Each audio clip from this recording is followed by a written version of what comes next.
Aujourd'hui, le cours, devait avoir un focus sur, les fuseaux, donc on va passer aux fuseaux.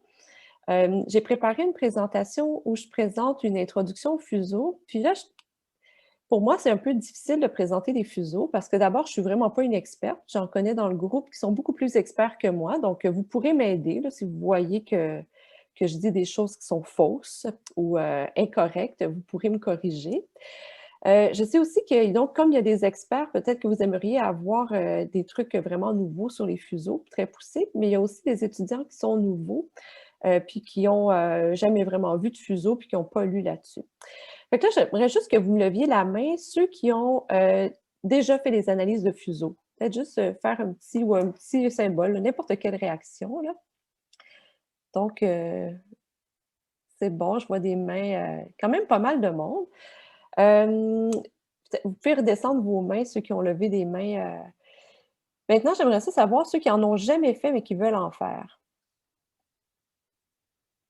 Bon, ça, c'est minoritaire. Puis ceux qui veulent pas en faire, qui se disent juste: «Je suis curieux, là», mais qui veulent pas en faire. Jean-Marc lève la main.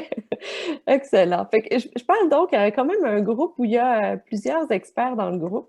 Mais je vais y aller quand même avec la présentation que j'ai présentée, qui est vraiment un j'ai essayé de tout mettre dedans. Fait qu'on va voir si ça marche ou si ça marche pas. Puis, d'habitude, quand on donne un cours, le premier il est un peu raté, puis après ça, on devient meilleur. Là, on le donne une fois, fait que ça va être ça. On y va. Donc, vous voyez bien mon écran, puis moi, je vais essayer de bien vous voir en mettant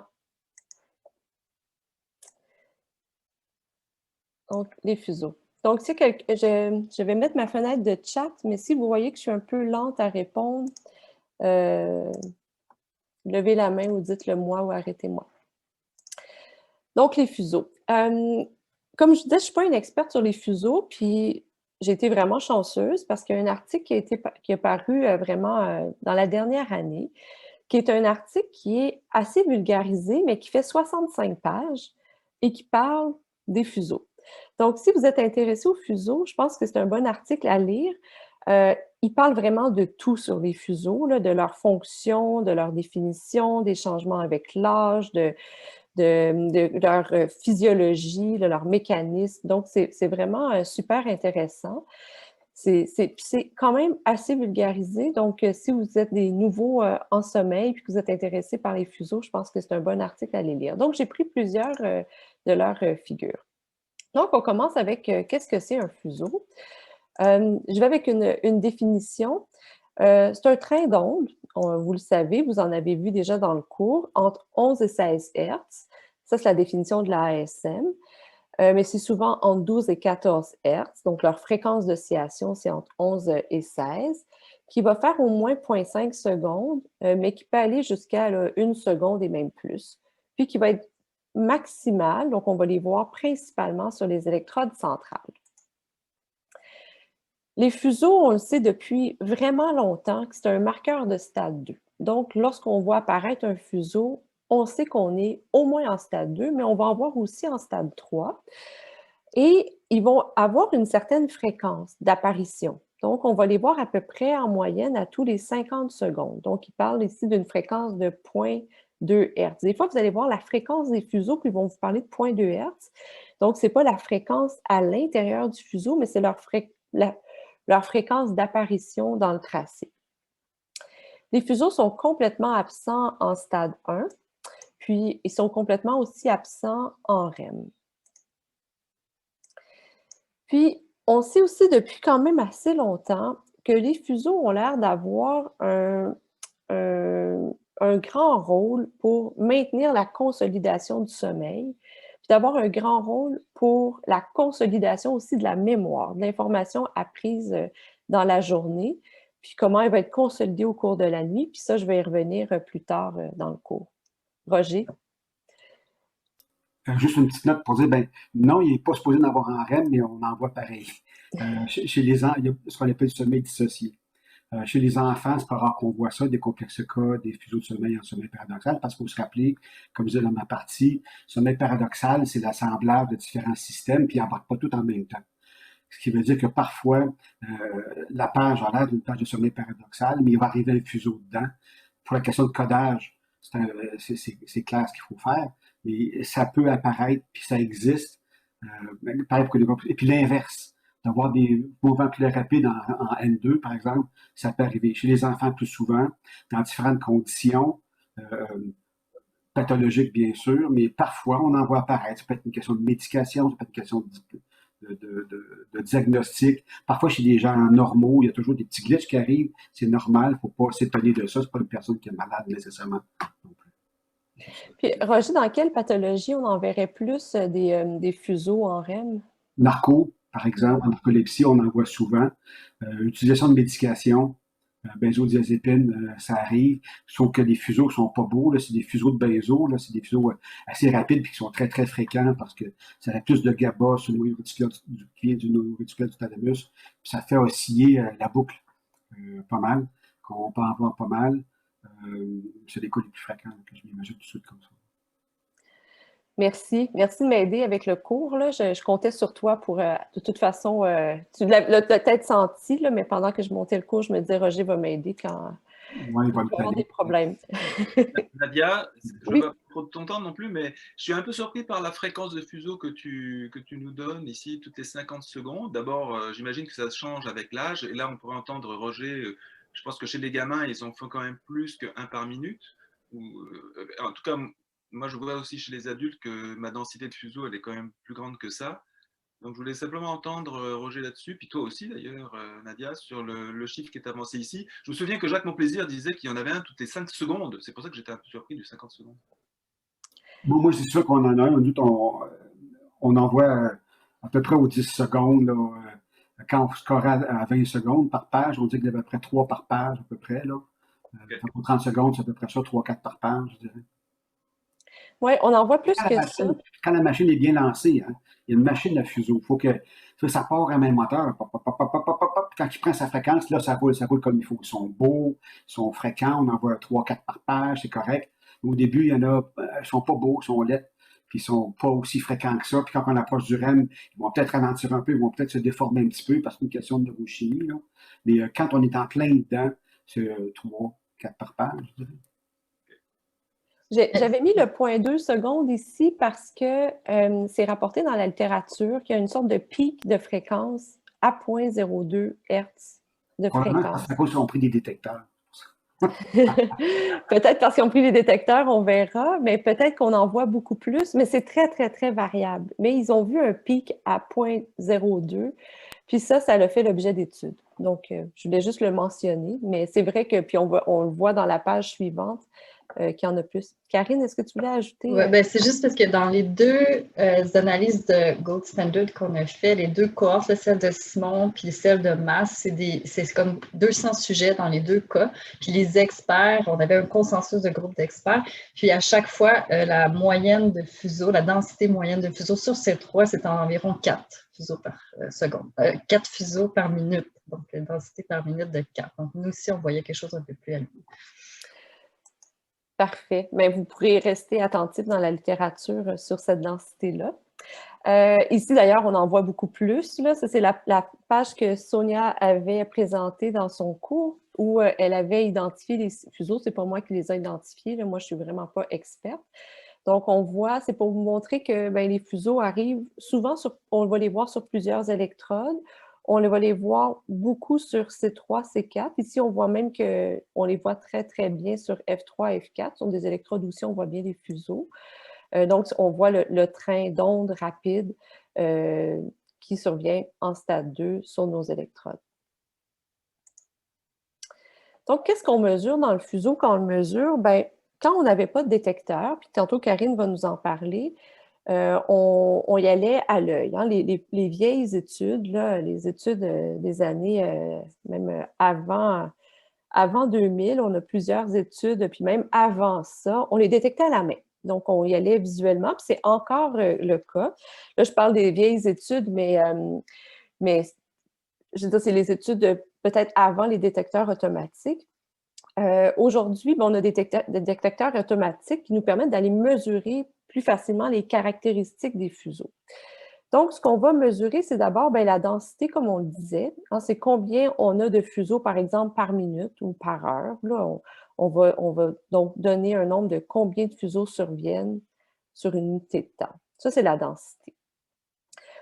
On va parler de l'amplitude du fuseau. Donc, on peut parler de l'amplitude maximale, l'amplitude entre les pics. Donc, c'est une variable qu'on va mesurer dans nos fuseaux. On va mesurer la durée des fuseaux. Puis, on va voir dans notre fuseau qu'il y a toujours aussi l'amplitude qui varie. Hein, c'est typique du fuseau. Donc, on voit au départ que l'amplitude est plus faible, puis elle augmente, puis elle rediminue à la fin. Il y a une désynchronisation du signal à la fin du fuseau. Puis, on va regarder le nombre de cycles qu'il y a par minute dans notre fuseau. Et ça, on va dire que c'est la fréquence du fuseau, ou la fréquence d'oscillation, ou la fréquence à l'intérieur du fuseau.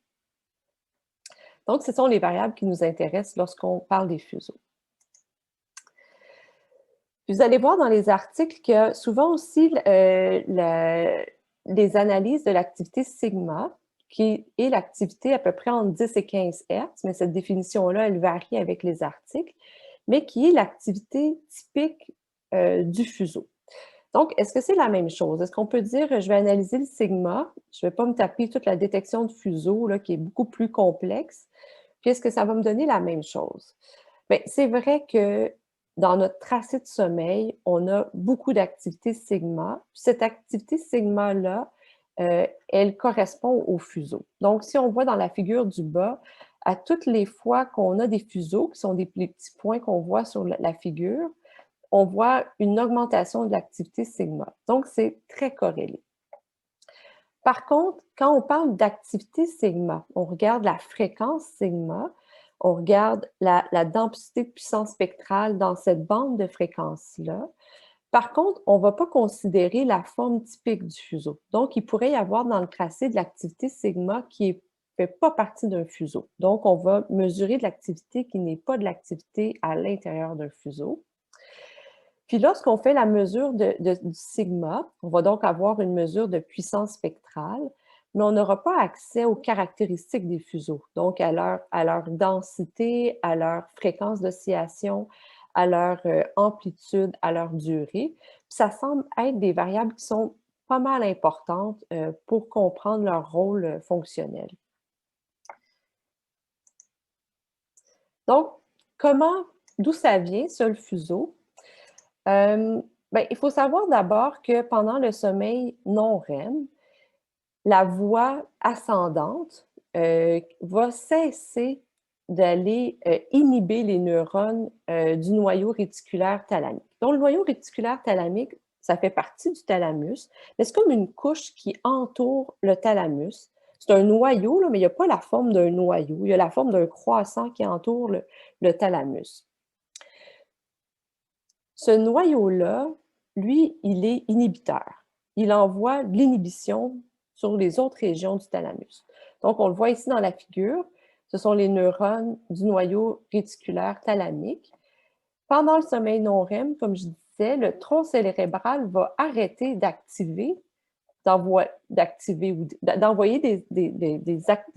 un signal au noyau réticulaire. Et ça va lui permettre de retrouver son activité spontanée, qui est une activité qui oscille, puis qui est une activité inhibitrice. Donc, cette activité-là, inhibitrice, va influencer les noyaux thalamo-corticaux du thalamus. Donc, je l'ai écrit ici, je l'ai mis en mots là, pour ceux qui sont moins, qui connaissent moins la génération des fuseaux. Donc, le noyau réticulaire thalamique, qui est inhibiteur, qui est GABAergique, va envoyer une influence inhibitrice dans le thalamus, donc dans les noyaux thalamo-corticaux. Ces noyaux thalamo-corticaux-là vont être inhibés, mais après vont avoir un rebond de cette inhibition-là, et ils vont donc envoyer des grandes activations, des grands potentiels postsynaptiques excitateurs au cortex. Puis le cortex, lorsqu'il va être excité, va envoyer, comme une boucle de rétroaction, va envoyer une activation au noyau réticulaire thalamique, donc qui va s'inhiber davantage, mais une activation au noyau thalamo-corticaux. Et ça va entraîner ce qu'on voit, l'oscillation qu'on voit dans le fuseau. Avec cette boucle-là, ça va encourager ces activités-là oscillatoires pendant un certain temps. Mais là, c'est comme un enfant qui finit l'école aujourd'hui, il va se surexciter. Et ça va donc amener une désynchronisation de l'activité qu'on va voir à la fin du fuseau, donc une perte de l'amplitude du fuseau due à cette surexcitation-là, puis le fuseau va prendre fin. Je ne sais pas qu'est-ce que j'ai écrit d'autre ici. C'est tout ce que j'ai écrit. Donc, voilà. Donc, c'est cette boucle-là qu'on dit thalamo-corticale. Le tronc cérébral a un rôle à jouer, hein, parce que si le tronc envoie ses signaux d'éveil, il ne peut pas y avoir de fuseau. C'est vraiment lorsqu'il cesse d'envoyer ces signaux d'éveil que les fuseaux peuvent naître parce que le noyau réticulaire thalamique peut jouer son rôle inhibiteur. Je ne sais pas s'il y a des gens qui sont experts en fuseau qui veulent ajouter quelque chose là-dessus. Levez votre main ou parlez. C'est bon. Donc là, il y a toute une littérature qui a commencé, je dirais, dans les années début 2000, mais qui là prend de plus en plus de l'ampleur. Moi, je pensais qu'on était en train de descendre dans notre intérêt pour fuseau et mémoire. Puis avec les articles que je viens de voir récemment, je pense qu'on n'a vraiment pas encore commencé à en entendre parler. Je pense qu'on va en entendre parler de plus en plus des fuseaux et de la mémoire. En fait, le rôle des fuseaux dans la mémoire vient de la théorie de l'Active System Consolidation. Cette théorie-là stipule que les informations qu'on va encoder pendant la journée, donc qui vont arriver dans le cortex, vont passer du cortex vers les hippocampes. Et les hippocampes vont servir de storage temporaire des informations mémorisées ou en tout cas encodées pendant la journée. Avec le temps, les hippocampes deviennent un peu saturés et on a donc un besoin de dormir. Et pendant le sommeil, ce qui va se passer, c'est qu'il va y avoir un transfert de l'information qui était storée temporairement dans les hippocampes. Et cette information-là va retourner dans le cortex pour qu'elle soit consolidée de façon permanente. Donc, il y a une communication super importante entre les hippocampes et le cortex pendant le sommeil. Puis cette communication-là, c'est ça qui va faire que l'information va être consolidée vraiment fortement pendant le sommeil. Et c'est grâce au sommeil qui va donc permettre de un peu réduire la charge dans les hippocampes, que le lendemain, d'abord, on va être capable de mieux rappeler l'information parce qu'elle va être fortement consolidée dans le cortex, mais aussi qu'on va être capable à nouveau d'encoder de la nouvelle information. Puis pour que cette communication-là ait lieu, il y a 3 composantes dans l'EEG qui sont importantes. Puis d'ailleurs, on passe 2 cours sur 2 de ces composantes-là. Il y a d'abord l'onde lente, qu'on va voir dans le prochain cours. L'onde lente, c'est lorsque les neurones corticaux décident de demeurer silencieux tous ensemble. Donc, on va voir une onde qui est négative apparaître. Et ensuite, qui vont décider de s'exciter tous ensemble et on va voir une onde positive apparaître. Ça, c'est la première caractéristique de l'EEG qu'on pense qui est impliquée dans la consolidation de l'information en mémoire pendant le sommeil. Les fuseaux de sommeil vont parfois arriver pendant cette onde lente-là et vont arriver préférentiellement dans la phase de dépolarisation de l'onde lente, lorsque donc le cortex décide de s'exciter. Et on pense que les fuseaux auraient un rôle vraiment important à jouer pour aller déposer, donc transporter l'information vers le cortex.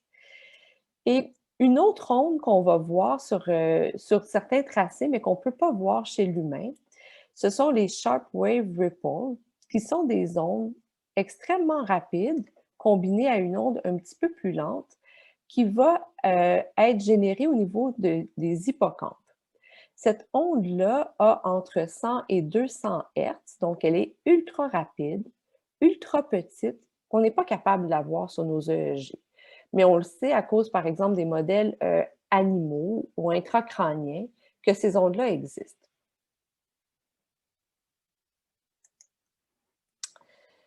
Donc, pour consolider cette information-là que je viens de vous présenter, j'ai décidé de vous présenter une étude. C'est une étude qui a été publiée ce mois-ci dans Cerebral Cortex, puis j'ai décidé de vous la présenter parce qu'elle présente les modèles typiques les protocoles typiques qu'on va utiliser pour mesurer le lien entre fuseau et mémoire. Donc, je trouvais que c'était intéressant pour les étudiants qui sont plus nouveaux dans le domaine du sommeil. Mais c'est une étude qui parle aussi du vieillissement puis des troubles cognitifs légers, qui sont les Mild Cognitive Impairment, ou MCI, dans cette étude-là, qui est aussi un gros intérêt qu'on a au CEAM. Puis comme c'est une étude récente, bien, même les plus experts en fuseau, peut-être qu'ils ne l'ont pas lu, fait que vous allez au moins apprendre quelque chose avec cette étude-là. Fait que j'essayais là, de vraiment répondre à l'ensemble des besoins du groupe. Puis ça m'a permis aussi de moi-même lire cette étude-là qui est très, très récente, puis peut-être que je ne l'aurais pas lue cette semaine si ça n'avait pas été du cours que je devais vous donner aujourd'hui.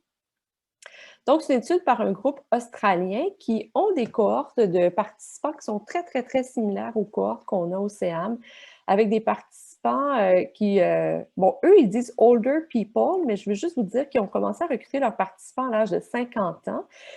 Fait que je trouve qu'ils sont un peu englobants dans leur définition de « older ». Là, je trouve que 50 ans, c'est quand même assez jeune. Fait que je dirais que c'est des adultes d'âge moyen et âgés qui présentaient ou pas des troubles cognitifs dans les tests neuropsychologiques qu'ils leur ont administrés.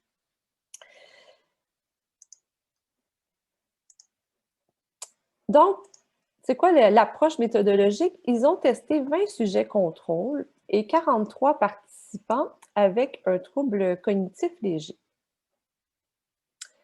C'était défini les troubles cognitifs légers avec une évaluation neuropsychologique et avec le fait d'avoir des tests qui étaient sous moins 1,5 écart type.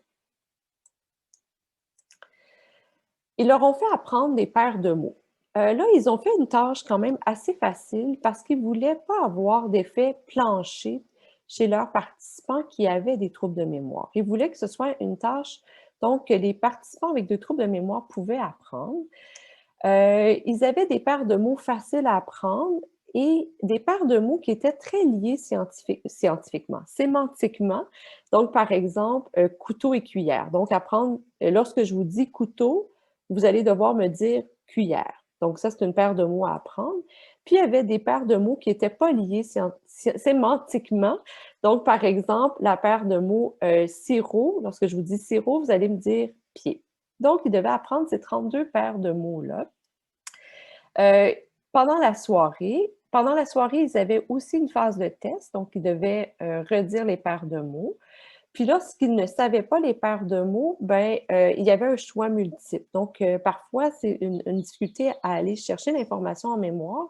Donc, si on laisse un choix multiple aux participants, bien, si l'information a été enregistrée, mais que c'est une difficulté à aller chercher l'information en mémoire, bien, ils peuvent se reprendre avec le choix multiple. Ensuite, ils dormaient pendant une nuit de polysomnographie et ils faisaient une phase de recall, donc on essaie de voir quelle information a été retenue et ils avaient aussi le choix multiple.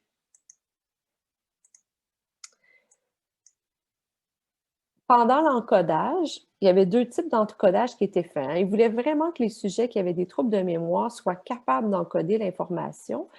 Et donc, parfois, ils devaient juste dire le nombre de syllabes du mot, donc qui est un encodage de surface. Donc, on ne pense pas que dire le nombre de syllabes dans le mot aide à mémoriser l'information. Mais il y avait aussi un encodage qui était profond, où là, les participants devaient construire une phrase avec les mots pour vraiment aider l'encodage.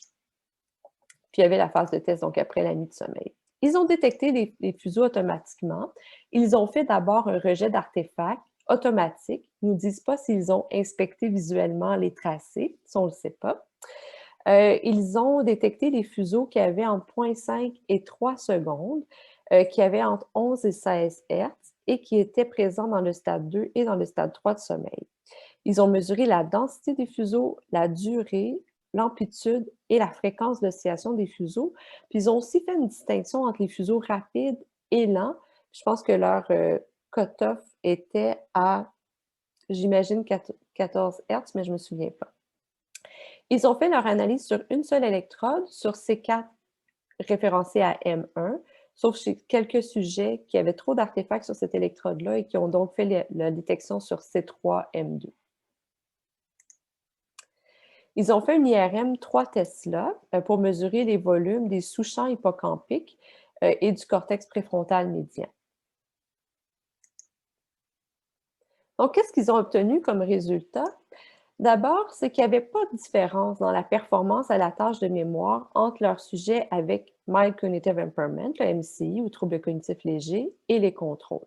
Donc, les deux groupes de participants ont réussi à bien apprendre la tâche et à bien retenir l'information le lendemain. Par contre, la rétention mnésique après la nuit de sommeil est associée... C'est pas vrai. Par contre, j'ai dit un par contre, là, mais je me mélange moi-même en ayant mis ça. La rétention mnésique après la nuit de sommeil était associée au volume hippocampique. Donc, les sujets qui avaient de plus petits volumes, dans les sujets MCI, qu'on voit ici, avaient une moins bonne rétention que les sujets qui avaient des volumes normaux. Puis chez les contrôles, on ne voyait pas d'impact des volumes des sous-champs hippocampiques sur la rétention. Donc, c'est vrai pour le sous-champ CA1 et CA2 des hippocampes. Donc, on a l'impression que c'est certains sujets MCI qui tirent la corrélation, mais bon, il y avait quand même 3 sujets qui avaient des volumes beaucoup plus petits et en même temps une performance plus basse dans la tâche de mémoire. Le résultat principal, c'est que chez les participants avec un trouble cognitif léger, une moins bonne rétention, ici, de l'information, est associée à des fuseaux plus courts. Donc, les sujets qui avaient une meilleure rétention avaient des fuseaux plus longs, et c'était encore une fois seulement vrai chez des sujets avec troubles cognitifs légers. Donc, chez les contrôles, peu importe la durée du fuseau, la rétention reste la même.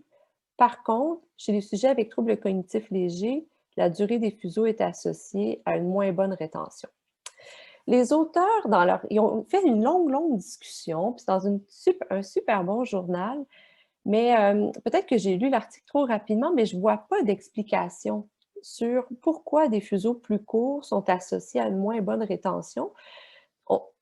Seulement chez les patients MCI. Dans les participants MCI, on n'a pas vraiment d'informations. Ils parlent seulement d'une functional disconnection dans le cerveau des sujets avec MCI, mais on n'a pas vraiment d'explication de ça. Puis on ne sait pas non plus si les sujets qui avaient des fuseaux plus courts étaient aussi ceux qui avaient des volumes, des sous-champs hippocampiques plus petits. Puis on ne sait pas si avoir des fuseaux plus courts puis d'avoir un volume plus petit, un volume hippocampique plus petit, interagissait pour expliquer la rétention mnésique. On n'a pas cette information-là dans l'article. C'est vraiment des analyses que j'aurais aimé voir, mais qui n'étaient pas présentes dans l'article. Puis, ils ont regardé d'autres variables de sommeil, donc l'apnée obstructive du sommeil, l'activité delta pendant le sommeil, par exemple.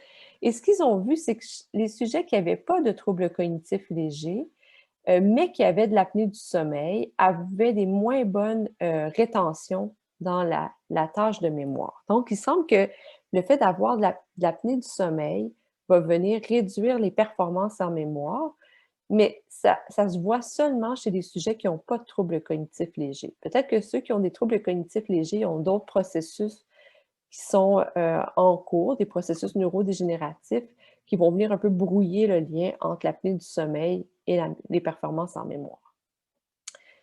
Donc ça, c'est un exemple d'étude qu'on fait pour comprendre le lien entre fuseau et mémoire. Mais je dirais qu'il y a présentement 4 grandes tendances, 4 grandes questions très tendances. La première, c'est que la première question, c'est est-ce que les anomalies des fuseaux expliquent les problèmes de mémoire dans des populations qui sont à risque d'avoir des problèmes de mémoire? Donc, que ce soit, par exemple, dans des troubles d'apprentissage, dans la neurodégénérescence, comme c'est le cas de l'étude que je viens de vous montrer. Donc, ça, c'est un type de question très tendance qu'on va faire. L'autre question très tendance, c'est est-ce que les changements de structure du cerveau modifient les caractéristiques des fuseaux?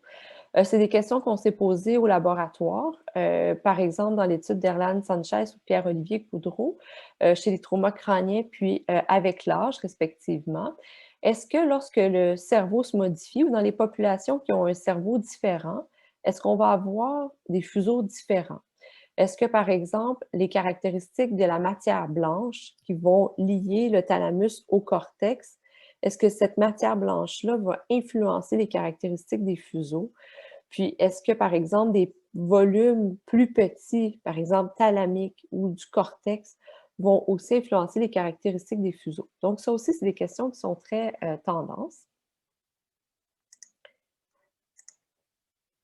Une autre question très tendance, puis qu'on va voir au prochain cours, c'est le couplage entre les fuseaux et les ondes lentes, et leur impact fonctionnel.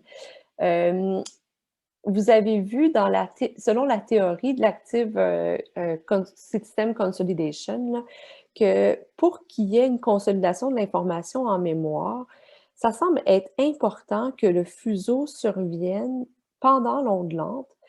Puis là, il y a même des études qui commencent à sortir sur le moment où le fuseau doit survenir sur l'onde lente. Est-ce qu'il y a un moment précis où le fuseau doit survenir sur l'onde lente pour qu'il y ait cette meilleure mémorisation-là, consolidation-là de l'information en mémoire pendant le sommeil?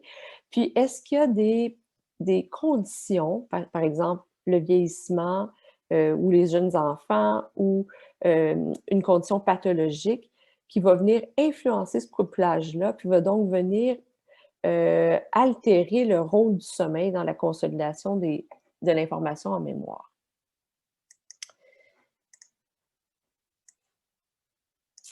Voilà. Puis pour terminer, je vous ai mis des articles récents qui sont parus. Cet article-là, je ne les ai pas lus vraiment, mais je voulais juste attirer votre attention parce que ce sont des articles qui ont été publiés, qui portent sur les fuseaux, qui ont été publiés récemment dans des revues prestigieuses. Donc, ici, où c'est une étude de sieste, j'ai 20 participants, comme quoi le nombre de participants n'est pas toujours l'aspect le plus important pour publier dans des revues à haut facteur d'impact. Donc, 20 participants qui ont fait 2 siestes à 1 semaine d'intervalle avec des tâches de mémoire avant et après la sieste. Il y a eu des détections automatiques des fuseaux couplés à des ondes lentes. Et ils ont fait un système de classification pour trouver les caractéristiques des fuseaux qui étaient spécifiques aux tâches qui ont été faites. Puis ils ont indiqué que ces caractéristiques-là représentaient la réactivation de la tâche pendant la sieste, pendant le couplage fuseau-ondes lentes. Et ce qu'ils ont montré, c'était que la réactivation est associée le fait d'avoir plus de réactivation était associé à de meilleures performances en mémoire après la sieste. Donc, je vous invite à lire cet article-là qui vient de paraître si vous êtes intéressé à la consolidation de l'information en mémoire. Il y a un autre article que je trouvais aussi différent qui porte sur le sommeil des bébés, où ils ont fait des enregistrements avec des EEG haute densité pendant le sommeil. Et qui ont mesuré les fuseaux qui survenaient pendant le sommeil. Puis une figure que je trouve absolument merveilleuse, où on voit ici l'activité spectrale pendant le G, avec le log ici et la fréquence, comme Jean-Marc vous a présenté dans les cours précédents, où on voit donc la diminution avec les fréquences, et on voit le pic dans l'activité sigma ici. Et on voit donc qu'à moins d'1 mois, le pic dans l'activité de fuseau est vraiment tout petit et augmente avec l'âge, donc jusqu'à 6 mois, où on voit vraiment clairement le pic dans la bande spectrale là, de 13 à c'était 13 à 13,5 Hz le pic, mais donc dans l'activité des fuseaux. Puis, ils ont vu que ça augmentait donc à partir d'à peu près là, 3 mois, puis 4 mois, puis ensuite on voyait un plateau dans la densité des fuseaux chez les tout-petits. Puis ce qui est intéressant dans cet article-là, c'est qu'ils ont vu que là, ils appellent ça des twitch, c'est des myoclonies, là, les activations musculaires qu'on va voir dans le sommeil des bébés, hein, comme des petits sursauts. Ils ont caractérisé tous ces petits sursauts-là sur plusieurs électrodes EMG et ils ont vu que ces sursauts-là ou ces activations musculaires-là étaient associées au fuseau. Donc, lorsqu'il y avait un fuseau, il y avait aussi cette activation-là qui survenait pendant le sommeil. Et donc là, ils ont parlé du rôle des fuseaux dans la consolidation des apprentissages moteurs chez les bébés. Donc, c'est quand même un article qui est assez innovant. Donc, il y a une question par rapport à l'article précédent de Roger qui est: est-ce que c'est la même chose d'étudier les fuseaux pendant des protocoles de sieste comparativement à des nuits complètes? Je suis sûre que Roger aurait plus de réponses que moi. Peut-être que tu peux répondre à ta question. Non, c'était pas une affaire pour me plugger, là. Non, je le demande, c'est quand on enregistre même chez des adultes, là, on le fait pour sommeil paradoxal, puis ça, mais ça a-tu les mêmes propriétés électrophysiologiques? Est-ce que les fuseaux ont la même gueule, fréquence, amplitude, tout ça? Ça fait-tu vraiment comparable? Y a-tu, par exemple, un modulage circadien de ça? Puisque les systèmes sont si assez pas longs, est-ce que les fuseaux ont le temps de se donner la forme puis de faire la job qu'ils sont supposés faire? Est-ce que des recoupements des papiers qui utilisent les fuseaux la nuit puis le jour pour un même rôle? C'est tout ça que je me demandais, puis j'ai pas réponse. Oui, bien en fait, c'est vrai que je ne l'ai pas présenté aujourd'hui parce que je voulais juste faire une petite introduction aux fuseaux, mais les fuseaux sont influencés à la fois par la pression homéostatique, puis à la fois aussi par le rythme circadien. Donc, on n'aura pas exactement les mêmes fuseaux en début de nuit versus en fin de nuit. Puis si on est à des différents moments circadiens, différentes après privation de sommeil, puis si on dort le jour, nos fuseaux n'auront pas les mêmes caractéristiques. Donc, de faire des protocoles de sieste versus de nuit complète, lorsqu'on garde la mémoire, ça a certainement un impact. Puis en plus, on en parle moins dans cette théorie de consolidation de la mémoire-là, mais il y a aussi plusieurs théories qui s'intéressent au rôle du sommeil paradoxal, puis d'alternance entre le sommeil non-REM puis le sommeil paradoxal pour consolider de l'information en mémoire. Dans l'article que je vous ai présenté juste avant, ils avaient fait des siestes longues, si je me souviens bien, de 120 minutes. Donc, ça permettait au sujet d'avoir du sommeil paradoxal pendant les siestes. Mais parfois, vous allez le voir, les siestes sont vraiment très courtes, puis on ne s'attend pas à ce qu'il y ait du sommeil paradoxal dans les siestes. Ça peut être intéressant pour voir quel est le rôle spécifique des fuseaux puis du sommeil lent dans la consolidation de l'information en mémoire. Mais d'avoir des siestes plus longues avec du sommeil paradoxal va peut-être venir modifier notre apprentissage parce que le sommeil paradoxal a fort probablement un rôle. Fait que c'est une question complexe, puis je ne suis pas au courant d'études qui ont regardé la mémorisation d'une nuit, la consolidation de l'information en mémoire dans une nuit versus une sieste chez les mêmes sujets. Je ne sais pas s'il y en a qui sont au courant d'études comme ça. Je peux peut-être juste me lever la main. Non. Je ne sais pas si ça a été fait. Si ça a été fait, je ne sais pas quels sont les résultats. Donc, peut-être à investiguer. Merci. Puis pour terminer, je voulais vous parler d'une autre étude qui est sous presse, qui est une étude qui est une sorte de revue ou un éditorial dans la littérature, qui est par un auteur qui est bien connu là, sur les analyses quantifiées de l'EEG pendant le sommeil. Je vous ai parlé du rôle des fuseaux et de leur couplage avec les ondes lentes, puis à quel point c'est important que les fuseaux arrivent à un bon moment. C'est entre autres l'objet de cet article-là qui nous montre ici avec un graphique le couplage entre les fuseaux et les ondes lentes et qui dit qu'il y aurait un couplage qui serait peut-être optimal chez les jeunes qui sont en santé. que ce couplage-là deviendrait peut-être un peu moins optimal avec le vieillissement ou avec les troubles cognitifs légers ou avec des dommages hippocampiques ou la neurodégénérescence. Puis qu'avec la maturation aussi, on voit que le couplage est peut-être moins précis entre les fuseaux et les ondes lentes. Donc, il revoit cette littérature-là. Et ce qui est aussi intéressant dans cet article-là, c'est qu'il parle aussi de tout ce qui est non périodique ou non couplé, puis des fuseaux qui arrivent donc seuls dans les tracés, puis de leur rôle. Donc, on va fort probablement en reparler de ce couplage-là, donc comment on fait pour mesurer le couplage, qu'est-ce que ça veut dire dans le prochain cours, mais je voulais juste donc introduire le prochain cours avec cette diapo-là et cet article-là qui vient tout juste de paraître. Donc, pour vous dire que la littérature sur les fuseaux, avec les nouvelles analyses qu'on fait, les nouvelles quantifications des fuseaux, toutes les nouvelles techniques qu'on a, peut-être grâce aux mathématiciens et ingénieurs qui travaillent avec les chercheurs en sommeil, on dirait que ça donne un nouveau regain d'intérêt à toute la littérature sur les fuseaux puis leur rôle fonctionnel. Puis juste ce mois-ci, donc il y a eu plein d'articles qui sont parus dans des revues super prestigieuses. Donc je pense que on n'a pas fini d'en entendre parler. Donc je ne sais pas si vous avez des questions par rapport aux fuseaux avant d'aller à la pause. S'il n'y a pas de questions, on va aller à la pause, puis après, Karine va nous présenter comment on les détecte, ces fuseaux-là, quelle est la meilleure méthodologie ou un aperçu des méthodologies qui existent pour détecter les fuseaux.